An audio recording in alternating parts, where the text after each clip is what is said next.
Merci à vous tous de vous joindre à nous aujourd'hui pour, pour le, pour- pour le, pour le plan d'accessibilité de l'administration de l'aéroport d'Ottawa, rapport d'étape. C'est notre consultation publique.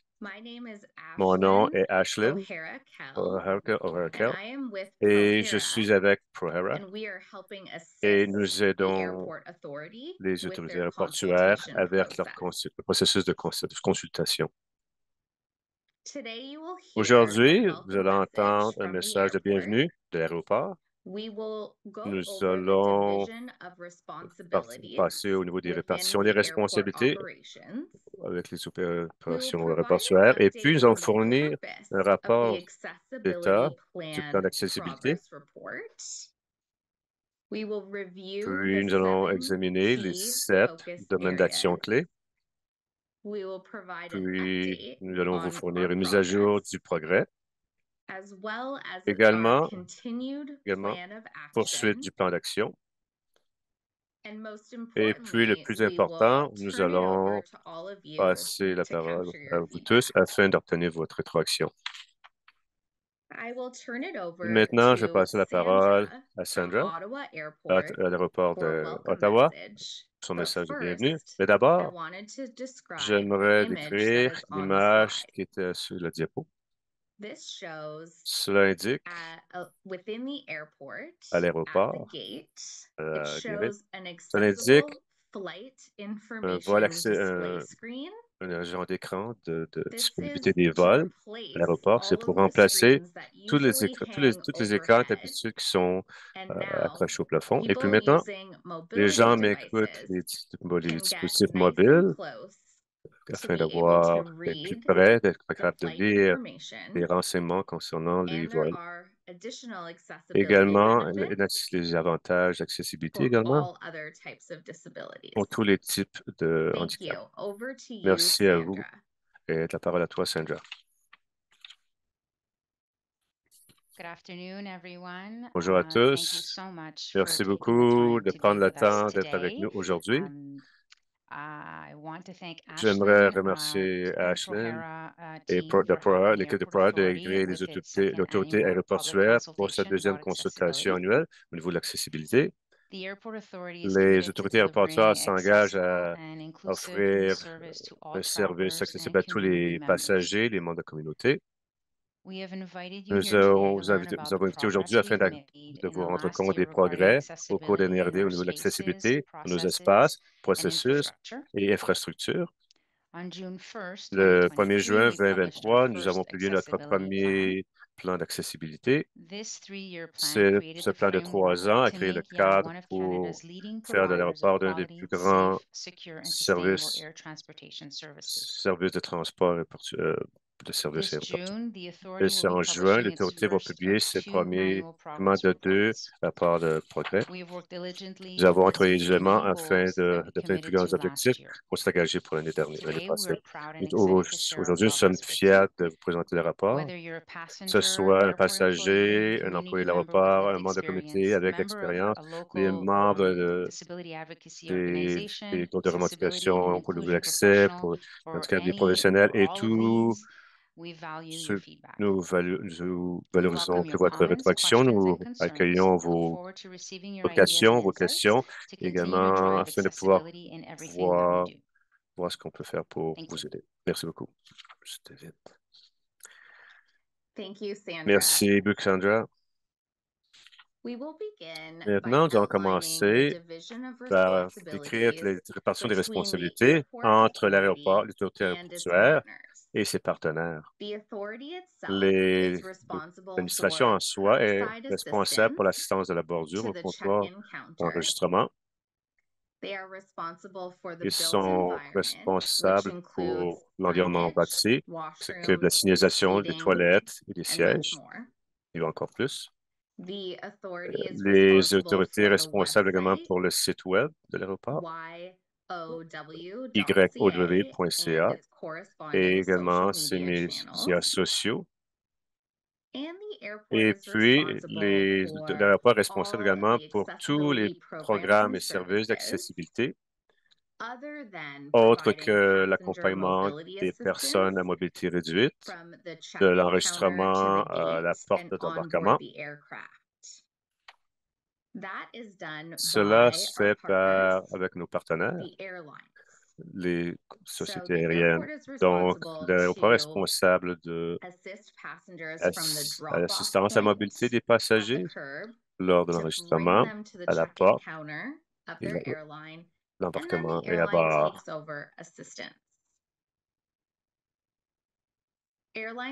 Les sociétés aériennes sont responsables de former le personnel, donc former au niveau des comment ranger les choses qu'ils ont dans l'avion, également les contrôles de sécurité, également les douanes. Et puis, toutes la nourriture, les services de restauration et de vente d'aide au détail qui sont à l'aéroport, également que le transport au sol qui comprend les transports et les services de taxi. Donc, aujourd'hui, nous allons nous concentrer sur les points d'accessibilité qui font partie de la responsabilité de l'administration et non ses partenaires.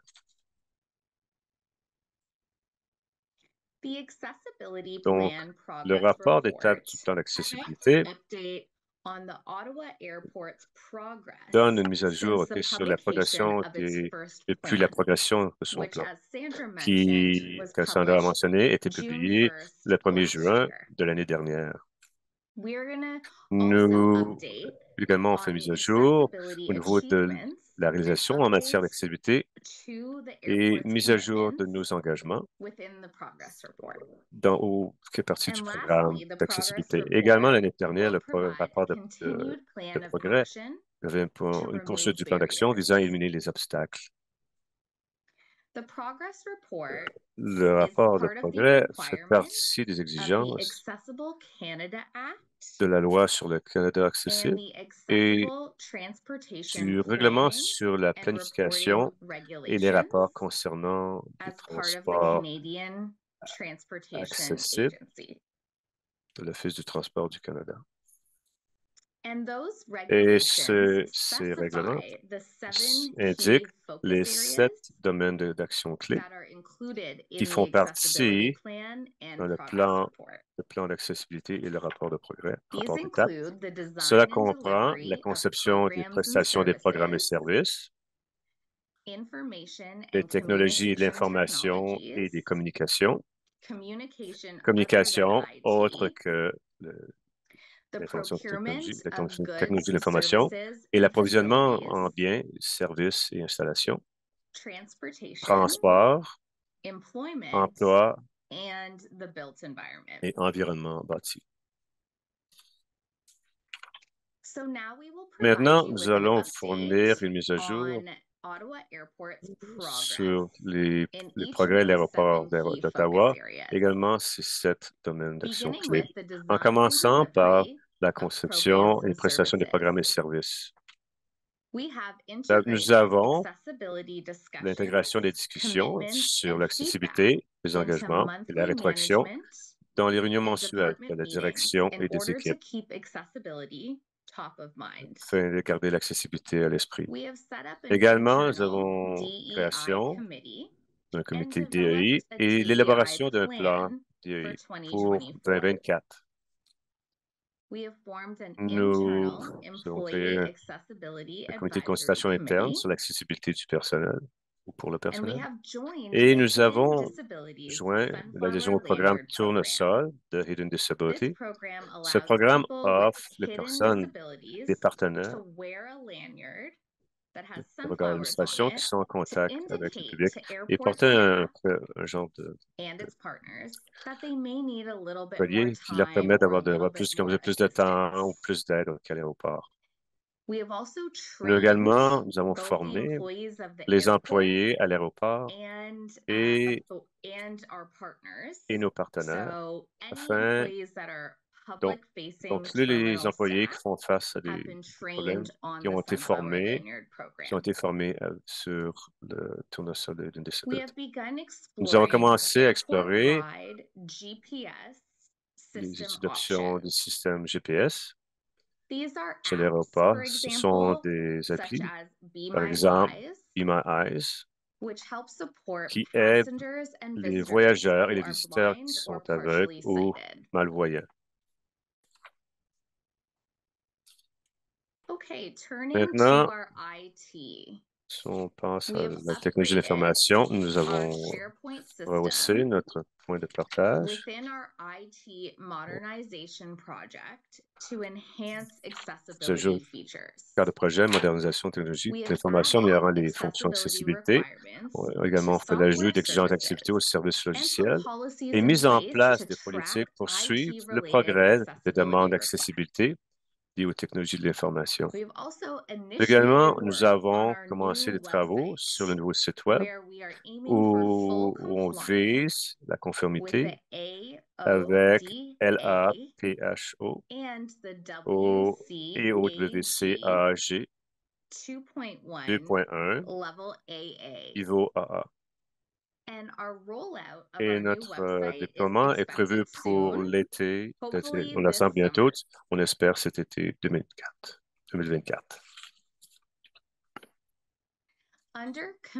Sous l'aspect communication, nous avons partagé l'engagement de l'administration en matière d'accessibilité à l'interne et à l'externe.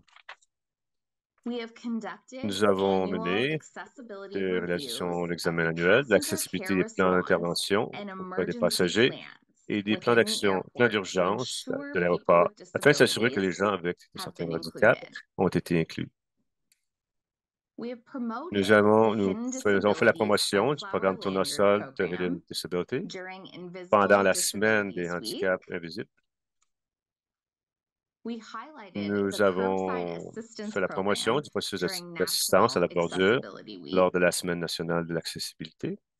Nous avons fait mise à jour du plan de sécurité incendie d'évacuation avec des procédures d'évacuation des personnes handicapées. Nous avons également fait l'adaptation de la police, le caractère de documents de gestion des urgences afin d'améliorer l'accessibilité. Et nous avons fait une formation à l'accessibilité proposée au personnel chargé de la communication avec le public afin de s'assurer que nous sommes dans les documents ou des affichages, des médias sociaux, toutes sortes de communications qui sont le plus accessibles possible.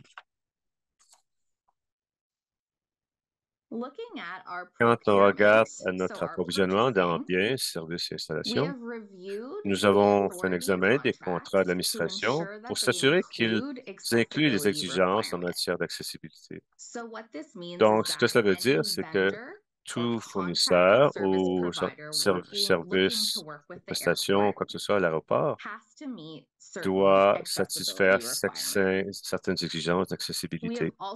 Également, nous avons fait une mise à jour des documents DDP, l'appel d'offres, des prix et des accords de standard avec les nouveaux langages d'accessibilité. Nous avons fait également une mise à jour des formulaires de demande d'approvisionnement afin d'y inclure les priorités en matière d'accessibilité.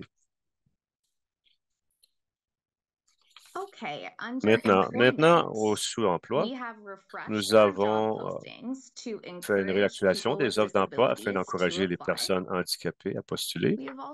Nous avons également embauché une directrice de l'expérience passager chargée de superviser les initiatives en matière d'accessibilité. Et nous avons entendu le message de venue, c'était Sandra. Donc, également, notre conseil, on fait suivi une formation DEI complétée par le conseil d'administration et ce personnel fait l'ajout d'une formation dans le processus d'intégration avec mise à jour tous les 2 ou 3 ans.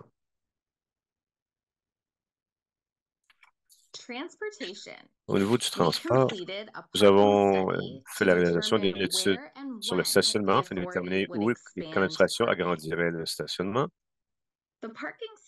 L'étude de stationnement permet à l'aéroport de déterminer où ils peuvent appliquer les ressources afin de maximiser l'accessibilité au, au niveau du parc de stationnement. Également, nous avons initié le lancement de la mise en place de chargeurs rapides à courant continu qui seront installés pour un usage public et commercial près du stationnement utilisateur de cellulaire en tenant compte des normes d'accessibilité. Les chargeurs rapides à courant continu aident à appuyer les véhicules électriques. Et nous avons fait l'intégration de normes d'accessibilité pour la source d'énergie dans le stationnement étagé, qui doit être mise à niveau d'ici la fin de 2024. Donc, c'est la première étape, la mise en œuvre d'une banque de stations de VE dans les années à venir, durant laquelle les normes d'accessibilité seront incluses et les normes seront respectées. Et finalement, quand on regarde l'environnement bâti, nous avons fait une vérification mensuelle des services de relais téléphoniques, ATS, à l'usage public, afin de s'assurer qu'ils sont en bon ordre de fonctionnement pour l'usage du public. Également, nous avons installé 28 bancs accessibles à l'aérogare afin de permettre aux gens de se reposer à différents points. Et puis, nous avons ajouté des indicateurs tactiles d'attention pour atténuer les risques et alerter les gens sur les dangers potentiels dans les zones publiques de notre espace TLR. Nous avons confirmé la conformité d'accessibilité de 8 nouveaux écrans d'affichage d'informations sur les vols dans l'air des ports d'embarquement. C'est une des images qu'on vous a montrées un peu plus tôt sur la diapo. Et puis, nous avons fait l'installation de rails le long du mur-fenêtre incliné au niveau 1, depuis les portes de l'extrémité nord jusqu'aux portes centrales, afin d'empêcher les gens de se cogner la tête ou avoir des blessures à la tête ou contre le colonne, et également augmenter la sécurité. Maintenant, nous allons passer à notre poursuite du plan d'action. Donc, après la publication de ce rapport d'étape, quand ça va être publié le 1er juin, donc c'est le mois prochain, voici certaines des choses sur lesquelles l'aéroport va se concentrer au cours de la prochaine année. Cela comprend c'est-à-dire vérification d'accessibilité, du système de sonorisation et du système audio. Nous allons également nous assurer que les gardiens de zone d'urgence et les équipes d'intervention d'urgence sont informés des demandes d'assistance. Nous allons intégrer l'accessibilité dans les inspections régulières. Nous allons examiner les processus de communication pour assurer la conformité aux normes d'accessibilité. Nous allons faire un audit d'accessibilité par un tiers lorsque le nouveau site web sera fonctionnel, afin de s'assurer que l'accessibilité appropriée, le fonctionnement soit satisfaisant. Nous allons également intégrer l'accessibilité et les mesures d'adaptation dans le recrutement, afin de s'assurer qu'ils sont incorporés. Le recrutement, l'intégration et l'emploi.